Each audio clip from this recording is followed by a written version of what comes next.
Conheça a história de Mary Fredson, a vocalista da banda sueca Roxette, que enfrentou inúmeras dificuldades ao longo de sua vida, mas que deixou um legado musical inesquecível. Descubra como ela superou os obstáculos, formou uma das melhores bandas da história e alcançou sucesso internacional graças a uma coincidência. Esta é a história de coragem, luta e força diante das adversidades de Mary Fredson, da banda Roxette.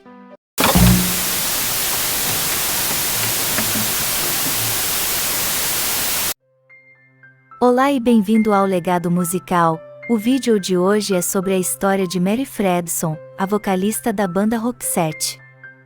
Ao longo deste vídeo, vamos conhecer a vida dessa grande artista, que enfrentou muitas dificuldades, mas deixou um legado musical inesquecível.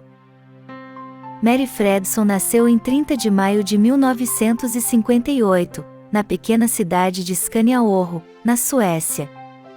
Seus pais, Charles Gösta Seraki Dickson e Inês Dagmar Hofer, tiveram 4 filhos, incluindo Mary. A família teve que lidar com situações econômicas precárias e uma grande tragédia que mudou suas vidas para sempre. Mary tinha apenas 7 anos quando sua irmã mais velha morreu em um trágico acidente de carro. Essa foi a primeira grande provação de sua vida, mas a música se tornou uma fonte de conforto e refúgio para ela. Ela começou a cantar com seus irmãos mais velhos e, junto com alguns colegas de escola, formou um grupo musical que se apresentava em diferentes eventos. Mary mostrou um talento excepcional para a música e foi matriculada na escola de música da Scania aos 20 anos. Lá, ela escreveu um musical incrível e conseguiu apresentá-lo em diferentes cidades suecas, obtendo críticas muito favoráveis. Com isso, ela conseguiu uma certa liberdade econômica que lhe permitiu se tornar independente de seus pais. Mary começou sua carreira musical em 1978, aos 20 anos, com um penteado inspirado em seu ídolo David Bowie. Ela formou mas as vendas do álbum foram nulas e a banda se desfez rapidamente.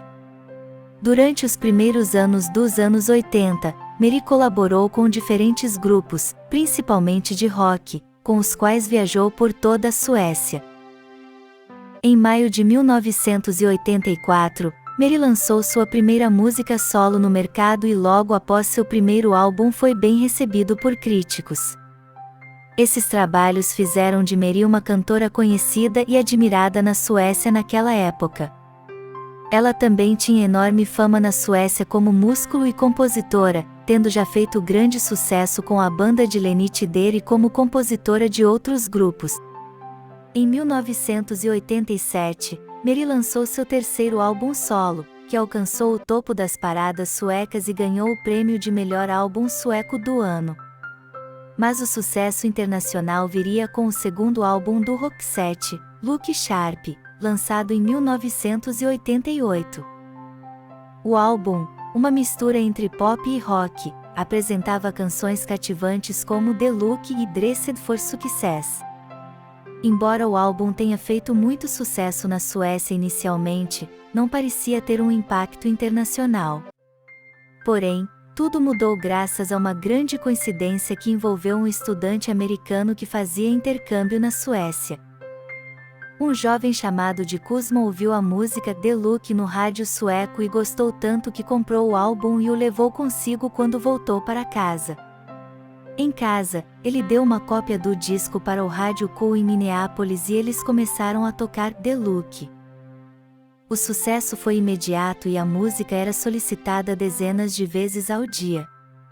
Pouco a pouco, a febre se espalhou de uma estação de rádio para outra e esse evento sorrateiro desencadeou o sucesso do Roxette nos Estados Unidos e eventualmente em todo o mundo. O single The Look foi um enorme sucesso em 1989, tornando-se a primeira música do Roxette a chegar ao topo das paradas nos Estados Unidos e a primeira canção de um artista escandinavo a alcançar essa posição desde que o grupo norueguês a-ha o fez com Take Me em 1985. Pouco tempo depois, Listen to Your Heart se tornou a segunda música do Roxette a chegar ao número 1 na América do Norte. The Look também chegou ao primeiro lugar em mais de 30 outros países, tornando-se uma das canções de maior sucesso dos anos 80. Graças à sua grande popularidade nos Estados Unidos, a gravadora EMI propôs que a banda escrevesse uma música para fazer parte da trilha sonora de um filme que seria lançado em breve, estrelando o ator Richard Gere e a quase desconhecida atriz Julia Roberts. A compositora diz que já tinha uma grande balada pronta, que originalmente era uma canção natalina escrita em 1987 no piano. A música, intitulada It Must Have Been Love, tinha melodias realmente lindas e uma modulação ótima que só Mary poderia alcançar. Foi composta a pedido de uma gravadora da Alemanha para lançá-los naquele mercado, mas no final o executivo não aprovou. No entanto, o representante da EMI adorou a música. Um detalhe interessante sobre essa balada é que o responsável pela mixagem e versão final da música foi um engenheiro de som e produtor chileno, Humberto Gatica, sobrinho do cantor Gatica e vencedor de vários prêmios por seu trabalho, que se mudou para a Suécia para gravar uma nova introdução e adicionar alguns vocais. Ele então fez a mixagem em Los Angeles. Roxette estava dominando o mundo e seu sucesso parecia imparável. Em 28 de março de 1991, eles lançaram seu terceiro álbum, intitulado Joyride, que também foi um grande sucesso. A música Joyride alcançou rapidamente o primeiro lugar na parada do Billboard nos Estados Unidos e em mais 20 países.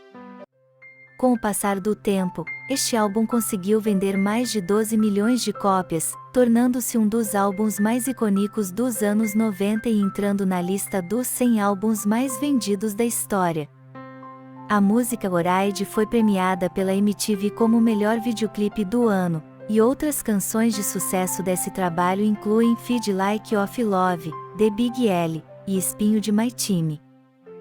Em apenas 3 anos de sucesso internacional, eles já haviam vendido 30 milhões de discos, alcançado o número 1 4 vezes, percorrido o mundo em suas turnês.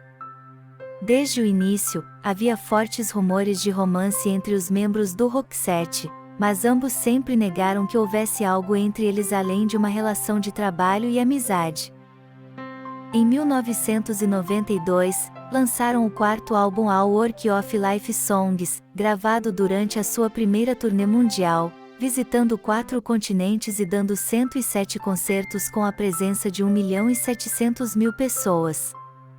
Em 1993, lançaram a música Almost Unreal, que foi usada na trilha sonora do filme Super Mario Bros.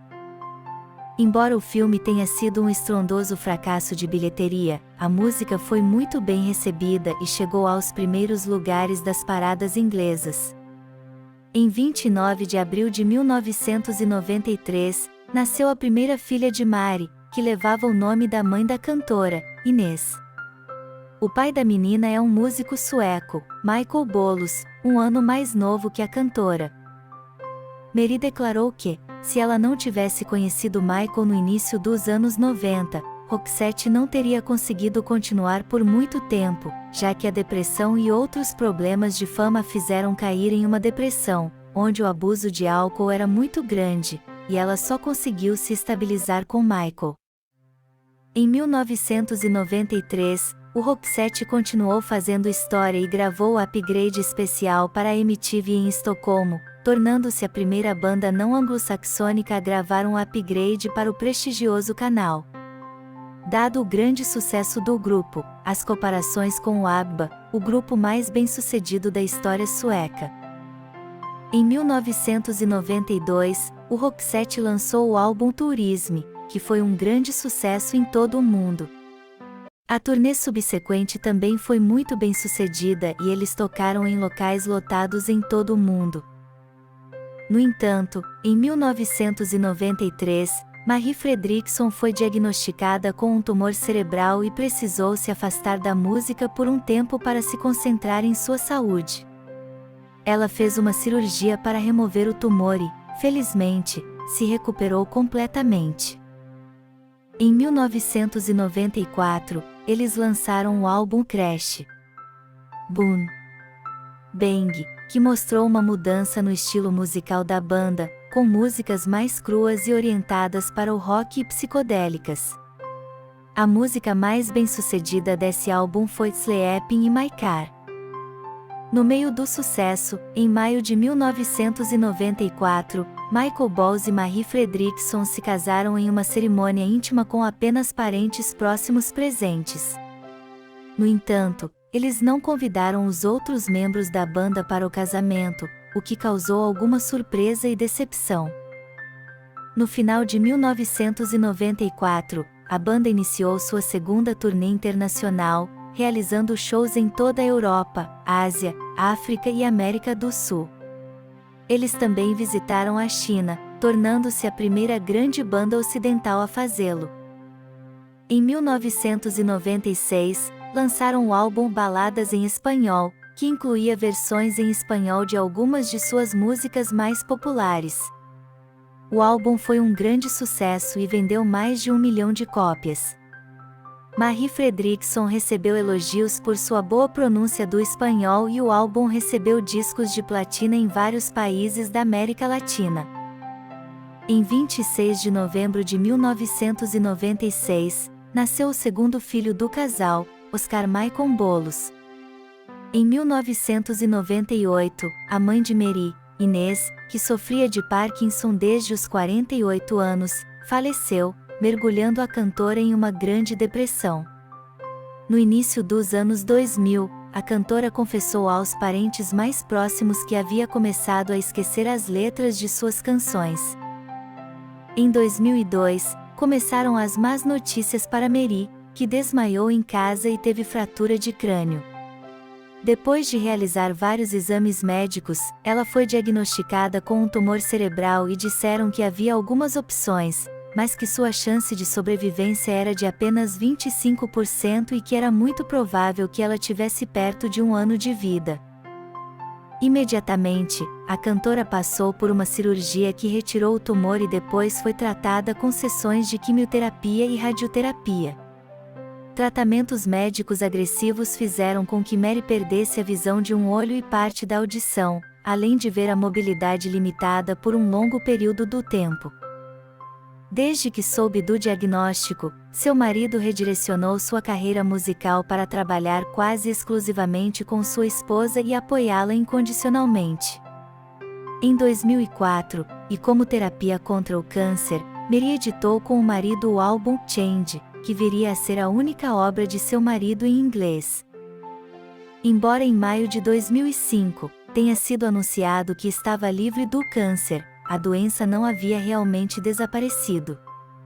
Então, ela teve que continuar com tratamento, mas as fortes doses de radiação danificaram o seu cérebro a tal ponto que ela esqueceu como falar, ler ou andar e sentia dores extremamente fortes. Apesar das graves consequências da doença, Mary lutou até o fim e nunca parou de trabalhar, lançando discos solo e com o Roxette. Nas suas últimas apresentações, Marie parecia sentada e apoiada em uma cadeira, elegante, mas nunca perdeu o sorriso. Sua última apresentação foi na cidade de Cabo, na América do Sul, em 8 de fevereiro de 2016. Em 2019, poucos meses antes de sua morte, ela lançou sua autobiografia intitulada Listen to My Heart, Minha Vida com Roxette.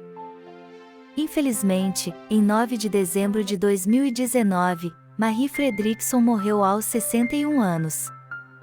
Seu parceiro de vida, após saber da morte da companheira, colega e amiga, escreveu em suas redes sociais: "O tempo passa tão rápido.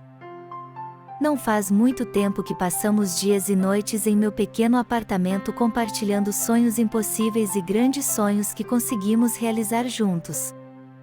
Sinto-me honrado por ter conhecido seu talento e generosidade.